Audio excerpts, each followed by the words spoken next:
Hey there! You might know Barak in Spanish. Our channel has over 400,000 subscribers. Well, this is the official English version. Same content, same passion. Now in your language. But we need your help to grow.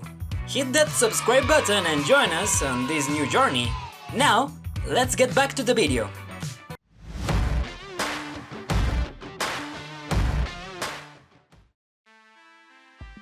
Jos Fontaine, Raymond Coppa, Michel Platini, Jean-Pierre Papin, Eric Cantona, Thierry Henry, David Trezeguet, Karim Benzema, Antoine Griezmann. Throughout the history of French football, there's been no shortage of exceptional goal scorers, but no one has scored more goals for the national team than Olivier Giroud. Still, 57 goals in 137 matches, which comes out to 0.41 goals per game, isn't exactly otherworldly. Giroud will be remembered for his ability to combine with teammates, for the technical quality of his goals, for being absurdly handsome, and for being a key figure in the World Cup his team won in Russia 2018, despite not scoring a single one of the 14 goals France netted in that tournament. At the club level, his numbers speak for themselves. In his best season with Arsenal, Giroud scored 16 goals in the Premier League. In his best year with Chelsea, he finished with 8 goals. A special mention to the 2018-2019 Premier League campaign, when the Frenchman scored twice in 27 games. In Serie A, Giroud was a success, but never scored more than 15 goals, and not even in MLS did he manage more than 3 goals. Álvaro Morata is a striker who splits opinions. Some of us think he's overrated. Others say we're blind and believe the opposite, that he's always been underrated.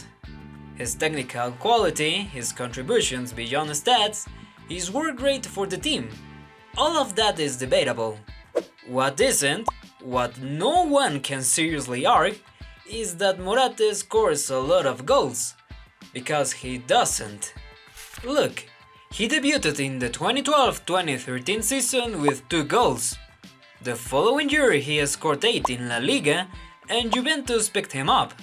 In his first Serie A season, Morata scored 8 goals. In his second year, he pushed the ball into the net 7 times and returned to Real Madrid. There, he broke out with 15 goals, which completely hypnotized Chelsea in his first Premier League season. Morata delivered 11 goals. The next season, 2018-2019, he scored 11 again, 6 with Chelsea and 5 with Atletico de Madrid. In the 2019-2020 league season, Morata netted 12 times. He returned to Juventus and scored 11 goals in 2020-2021 and 9 in 2021-2022. He went back to Atletico for 2 seasons, scoring 13 goals in the first and 15 in the second. And here we are in the latest season, where Morata scored 5 goals with Milan and 6 with Galatasaray, for a total of 11. In short, if we counted all the times he celebrated goals that were later disallowed for offside, Morata will have Cristiano Ronaldo numbers. But if we only count the goals that actually made it to the scoreboard, he's never once cracked 15 goals in a single league season anywhere he's played. Under the wise guidance of Hansi Flick, for the first time in his entire career, Ferran Torres scored more than 7 goals in a single league campaign. Not only that, at Valencia, Torres scored 9 goals in 97 matches. At Manchester City, he scored 16 in 43 appearances. At Barca, before this past season, Ferran had played 113 matches and responded with just 29 goals. So, in summary, Ferran scored 1 goal every 5 games. Only time will tell if his transformation is permanent or if Ferran Torres is just another member of that rare species, gifted forwards who simply can't finish. Looking for a tall striker? Kai Havertz is your guy. When a cold-blooded finisher who can win you the Champions League 101? Call Kai Havertz. Do you like technical, creative players around the box? Look no further, Kai Havertz has everything you need. But if what you're missing is a reliable day-to-day scorer and natural-born finisher with killer instinct, well, better look elsewhere, because the German is definitely not that. Kai Havertz is a very good player, but with 20 goals in 55 matches, he hasn't solved a single problem for his national team. In fact, he was the least effective striker at the last Euro, only behind Cristiano Ronaldo. At Chelsea, Kai Havertz scored 32 goals in 139 games, and at Arsenal, his average is exactly 1 goal every 3 matches played. Fritz Walter in the 50s, Uwe Silla in the 60s, Gerd Müller in the 70s, Karl-Heinz Rummenigge and Rudi Völler in the 80s, Jürgen Klinsmann in the 90s, Miroslav Klose in the 2000s. Germany always had a lethal number 9. Until Timo Werner came along and everything fell apart. With just 24 goals in 57 appearances, Werner did little to slow the collapse of the German national team in recent years. In his first Premier League season, Werner scored 6 goals in 35 matches. In his second year with Chelsea, 4 goals in 21 games. Although sometimes one image says more than 1,000 stats. Werner returned to RB Leipzig and scored 9 goals in 27 Bundesliga matches. He got so divorced from scoring that Tottenham Hotspur took him on loan. But not to play as a centre forward anymore, rather out wide. With the Spurs, the German collected 3 goals in 41 painful matches. Another German forward with no goals is Leroy Sané. Even though he doesn't play as a central striker, Sané proved 3 things during his time at Bayern Munich. His ability to take the defenders one-on-one, his composure on the ball, and above all, his natural-born gift for missing chances. His goals are easy to count. Sané scored 40 in 5 Bundesliga seasons with Bayern, an average of 8 goals a year. With the national team, 14 goals in 70 games. That's 1 every 5 matches. Usually against powerhouses like Estonia, Latvia, Belarus or Liechtenstein. What's impossible to count are all the goals he missed in a team that creates as many chances as Bayern. What is clear are the consequences of his legendary poor finishing, which at 29 years old have landed him directly and without layovers in Turkish football. Gabriel Jesus has already spent 9 seasons in England, his first 6 with Manchester City, the best team in the Premier League, and the last 3 with Arsenal, runner-up in every edition since the Brazilian striker arrived at the club.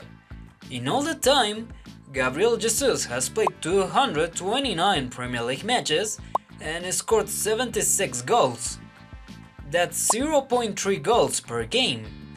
In other words, 1 goal every 3 matches. In other words, an average of 8 goals per season. In other words, not enough for clubs like Manchester City or Arsenal, who demand something more fitting for the level. Now, with the Brazilian national team, Gabriel Jesus' numbers are even worse. 64 appearances, 19 goals, for a 0.29 goals per game average wearing the verde amarela. Since breaking into Manchester United's first team, Alejandro Garnacho has played 152 matches and scored 26 professional goals. That's an average of 0.17 goals per game. Sure, Garnacho is in the center forward, so his numbers aren't that bad for a winger. But as the kids his age will say, let me drop some facts. In last season's Europa League, Alejandro Garnacho took 39 shots on goal, scored once and missed the other 38. In the Premier League, the Argentine had 14 clear-cut scoring chances, converted 2, wasted 12. In both categories, he was the most wasteful player of the entire season. Garnacho has worn the Albiceleste shirt 8 times, and his first international goal is still loading. Rasmus Højlund doesn't score many goals either, but in his case there's no excuse. He's a true center forward who simply lacks a nose for goal. He began with 18 years old at Copenhagen. In the Danish league, Højlund played 19 matches and scored 0 goals, but no worries, because in the Conference League he found the net 5 times, and that was enough for Sturm Graz in Austria to sign him. In the Austrian Bundesliga, Højlund played 18 games, scored 9 goals and Atalanta picked him up. The Danish striker played 32 matches in Serie A and scored 9 goals, and that alone was enough for Manchester United to buy him for 78 million euros. In the Premier League, Højlund has 14 miserable goals in 62 appearances, and his stats for the national team? Just as poor as everywhere. 8 goals in 26 games. Højlund is saved by his youth. He's 22 years old, but his goal per game average is painfully low for any striker. 208 total matches, 61 goals, for a dismal 0.29 per game. Iñaki Williams was Athletic Club's center forward until 2023, when fed up with his poor finishing, Ernesto Valverde moved him back to his rookie position, the right wing. That's where he can use his pace and let someone else deal with the burden of scoring for the Basque side. To put it into perspective, the 2018-2019 season was the most productive for the now Ghanaian career, and he managed just 13 goals. Speaking of Ghana, Iñaki has played 23 times for the African national team and celebrated only a couple of goals. Nicolas Jackson is a young striker, super fast, good in the air, efficient one-on-one, and sometimes, just sometimes, he even scores. He's a technically capable footballer, as long as he has time and space to execute. Otherwise, it's a struggle. The Senegalese striker is a bundle of nerves. He often loses the connection between brain and feet and turns into a disaster in the final third. Statistically speaking, Chelsea's forward was the least efficient striker in the entire Premier League, and with the national team, Jackson quite literally can't score. 14 games, 0 goals for Senegal. In total, he's played 186 matches in his career and scored 51 goals. That's just 0.27 goals per game. No one misses more clear chances than Nicolas Jackson, not even Darwin Núñez. But if we're talking about scoring fewer goals than what the law of probabilities generously provides, then no one is worse in the expected goals department than the Uruguayan. Well, okay, there is one. Dominic Calvert-Lewin from Everton, but he's so bad I didn't even let him to ruin this video. When Núñez was scoring for fun in Portugal, no one could have imagined he'd turn into this chance-wasting machine that's been torturing Anfield and its surroundings for 3 years straight. Darwin has scored 25 goals in 95 Premier League games, averaging 1 every 4 matches. But really, the issue with Núñez isn't that he scores too little, it's the absurd amount of chances he fails to convert.